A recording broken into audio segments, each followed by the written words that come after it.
السلام علیکم ورحمۃ اللہ وبرکاتہ۔ میرے محترم ناظرین کرام، آج آپ کے سامنے یہ قرآن مجید کا 23واں پارہ ہے اور سورہ یاسین ہے، اور آیت نمبر جو ہے 81 سے لے کر 83 تک یہ 3 آیتیں ہیں۔ یہ پہلے تلاوت کروں گا، پھر ان کا ترجمہ عرض کروں گا، اور یہ آج اللہ کی مہربانی سے یہ سورہ یاسین مکمل ہو جائے گی۔ میں 5 آیتیں دیتا ہوں، لیکن یہ باقی 3 رہ گئی ہیں، اس لیے 3 آیتیں پہلے تلاوت سنیں، پھر ان کا ترجمہ سنیں۔ اعوذ باللہ من الشیطان الرجیم، بسم اللہ الرحمن الرحیم۔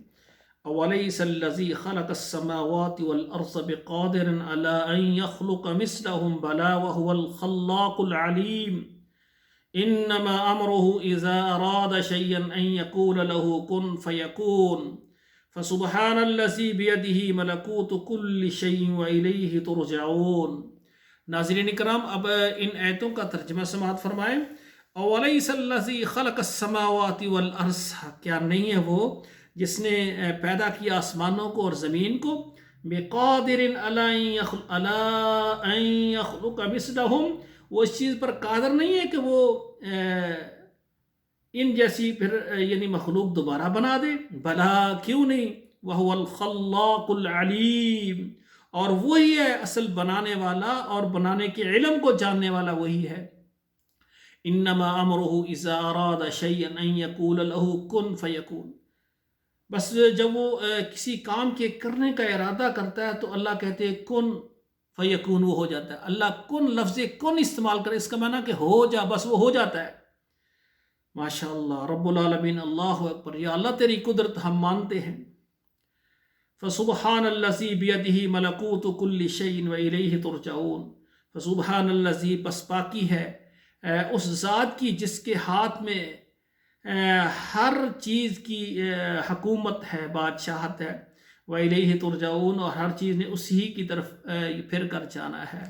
تو ناظرین کرام، یہ سورہ یاسین اللہ کی رحمت سے آج ترجمے کے ساتھ مکمل ہو گئی ہے۔ تو میرے ناظرین کرام، آج ایک آپ سے مسرت کی بات کرنے لگا ہوں میں اللہ کی مہربانی سے۔ پوری دنیا میں اسلام اور تبلیغ اسلام کو عام کرنے کے لیے اسلام آباد کے اندر میں ایک ادارہ بنانے جا رہا ہوں، جس کا نام میں نے تجویز کیا ہے محمد الرسول اللہ ایجوکیشن کمپلیکس، اور اس ادارے میں ایک جامع مسجد خاتم النبیین بنائیں گے۔ تو یہ ادارہ، اس میں سکول کی بھی تعلیم ہوگی اور مدرسے کی دینی تعلیم بھی ہوگی انشاءاللہ تعالی۔ تو یہ میں اسلام آباد میں بنا رہا ہوں۔ پورے پاکستان میں دیکھنے والے خواتین و حضرات اور تمام عرب ممالک میں، خصوصاً سعودی عرب، دبئی، کویت، جو بھی عرب ملکوں سے تعلق رکھنے والے ہیں، اور یورپ یعنی جتنی بھی کنٹریز ہیں اس میں رہنے والے ہمارے تمام بھائیوں سے گزارش ہے کہ جو بھائی اس ادارے کے ساتھ ملنا چاہتے ہیں، ہمیں افراد کی ضرورت ہے بہت زیادہ، اور پھر ہم مل کر جو ہے اس ادارے کے لیے میں نے جگہ خریدنی ہے۔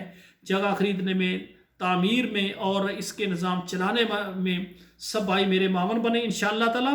میں ایک ایسا ادارہ بنانا چاہتا ہوں کہ جس کے تحت انشاءاللہ تبلیغ کے جو ہے قافلے روانہ ہو گئے، محلوں میں، گلیوں میں، گاؤں میں، شہروں میں، مسجدوں میں، بازاروں میں انشاءاللہ تعالی، اور ان کے ہاتھ میں صرف اللہ کا قرآن ہوگا اور نبی کا فرمان ہوگا۔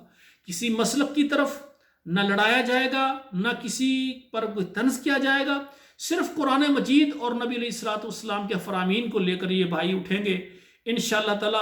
اللہ کے دین کو غالب کرنے کے لیے پورے دنیا میں جائیں گے۔ تو یہ ابتدا میں اسلام آباد میں ادارہ بنا کر کرنے جا رہا ہوں۔ تو تمام بھائی اور بہنیں، مجھے دیکھنے والے جو سمجھتے ہیں کہ ہم اللہ کے دین کو غالب کرنے کے لیے محنت کریں، تو میرے ساتھ ملیں انشاءاللہ۔ ہم مل کر اللہ کے دین کو غالب کرنے کے لیے اپنی جان، اپنا مال اور اپنے بچوں کو، سب کو انشاءاللہ قربان کریں گے۔ اللہ ذو الجلال قیامت والے دن اللہ ذو الجلال فرمائیں گے، یہ ہیں وہ میرے بندے جو میرے دین کو غالب کرنے کے لیے، قرآن اور نبی کے فرمان کو عام کرنے کے لیے محنت کرتے رہے۔ اور میں سمجھتا ہوں یہ ہمارے لیے نجات کے لیے ضرور کافی بن جائے گا۔ اللہ ذو الجلال ہمارے اعمال کو قبول فرمائے، اور جو راستہ، سیدھا راستہ جنت والا ہے، جس کو اللہ نے جنت والا بنایا ہے، وہ کون سا راستہ ہے؟ مکے کا ہے، مدینے کا ہے، اور اتباع ہے محمد کریم کی، اطاعت اللہ کی اور اس کے رسول کی ہے۔ اللہ ہمیں اس پر چلائے اور سب کو اس پر متفق اور متحد کرے۔ والسلام علیکم ورحمۃ اللہ وبرکاتہ۔